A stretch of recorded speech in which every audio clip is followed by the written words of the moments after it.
എല്ലാവരുടെയും സ്തോത്രങ്ങൾ നിങ്ങളുടെ നാവിൽ നിന്ന് ഉയരട്ടെ. യേശുവിന്റെ നാമത്തിൽ, യേശുവിന്റെ നാമത്തിൽ. ഹല്ലേലൂയ. യേശുനാഥ, യേശുനാഥ,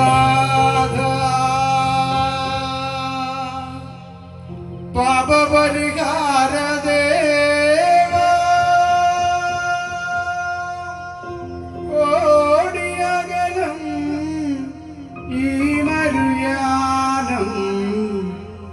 എങ്ങനെ തരണം ചെയ്യും എൻ്റെ പൊന്മുഖം ഞാൻ കാണും.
അങ്ങയുടെ കരങ്ങളിലേക്ക് ഞങ്ങൾ ഏൽപ്പിച്ച് പ്രാർത്ഥിക്കുന്നു. ദൈവമേ, അങ്ങയുടേതാണ് വചനം, അങ്ങയുടേതാണ് അടിയൻ, ഈ കേൾക്കുന്ന ജനം അങ്ങയുടേതാണ്. എന്നാൽ ഇന്ന് രാത്രികാലം കേൾക്കാത്ത ഒരു ശബ്ദത്തെ കേൾപ്പിക്കുവാൻ കർത്താവ് സഹായിക്കണം. കേൾക്കുന്നവർക്ക് അനുഗ്രഹമായി തരണം. യേശുവിന്റെ നാമത്തിൽ തന്നെ ആമേൻ. ഒരിക്കൽ കൂടി നമുക്ക് ശക്തിയോടെ ദൈവത്തെ സ്തുതിക്കുക. ഹല്ലേലൂയ. കുശവൻ കളിമണ്ണ് കണ്ടുണ്ടാക്കിയ പാത്രം അവന്റെ കയ്യിൽ ചീത്തയായിപ്പോയി. എന്നാൽ കുശവൻ അതിനെ തനിക്ക് തോന്നിയതുപോലെ മറ്റൊരു പാത്രമാക്കി തീർത്തു. കളിമണ്ണ് കുശവന്റെ കയ്യിൽ ഇരിക്കുന്നത് പോലെ നിങ്ങൾ എൻ്റെ കയ്യിലിരിക്കുന്നു. ഒരു കഴിവുമില്ലാത്ത മനുഷ്യൻ എഴുതിയ വേദഭാഗമാണ് ഇന്ന് രാത്രിയിൽ വായിച്ചു. ഈ പുസ്തകം എഴുതിയിരിക്കുന്നയാള് ഇരമ്യാവ് എന്ന ഒരു മനുഷ്യനാണ്. ഒരു കഴിവുമില്ലാത്ത, തന്നോട് പ്രവചിക്കാൻ പറഞ്ഞപ്പോൾ ഒരു കഴിവുമില്ലാത്തവെന്ന് പറഞ്ഞ ഒരു മനുഷ്യൻ. എല്ലാ പ്രവാചകന്മാർക്കും അവർ ജനനശേഷം പ്രവാചകന്മാരായെങ്കിൽ ഇരമ്യാവിനൊരു പ്രത്യേകതയുണ്ട്. ആ മനുഷ്യനെ അമ്മയുടെ ഉദരത്തിൽ, അമ്മയുടെ ഗർഭപാത്രത്തിൽ ഒരു പൊട്ടുപോലെ, ഒരു മൈക്രോസ്കോപ്പിൽ കൊണ്ട് മാത്രം കാണാൻ പറ്റുന്ന അത്ര വലിപ്പമുള്ള ഒരു ചെറിയൊരു പൊട്ടുപോലെ വളരുന്നതിന് മുമ്പ് ദൈവം അഭിഷേകം ചെയ്തൊരു മനുഷ്യനാണ് ഇരമ്യാവ്. ആ ഇരമ്യാവിനെ കൊണ്ട് പറയിപ്പിക്കുകയാണ്, നീ കുശവന്റെ ആലയിലേക്ക് പോവുക. അവൻ പറഞ്ഞു, ഇനി കഴിവില്ല എന്ന് പറഞ്ഞ ആ മനുഷ്യനെ കൊണ്ട് 52 അധ്യായങ്ങൾ എഴുതിച്ചു. ഇരമ്യാവിന്റെ പുസ്തകത്തിൽ 1364 വാക്യങ്ങൾ എഴുതിച്ചു. തീർന്നില്ല. വിലാപങ്ങളുടെ പുസ്തകങ്ങളും 1 രാജാക്കന്മാർ 2 രാജാക്കന്മാർ പുസ്തകങ്ങൾ എഴുതിച്ചു ഈ കഴിവില്ലാത്തവനെ കൊണ്ട്.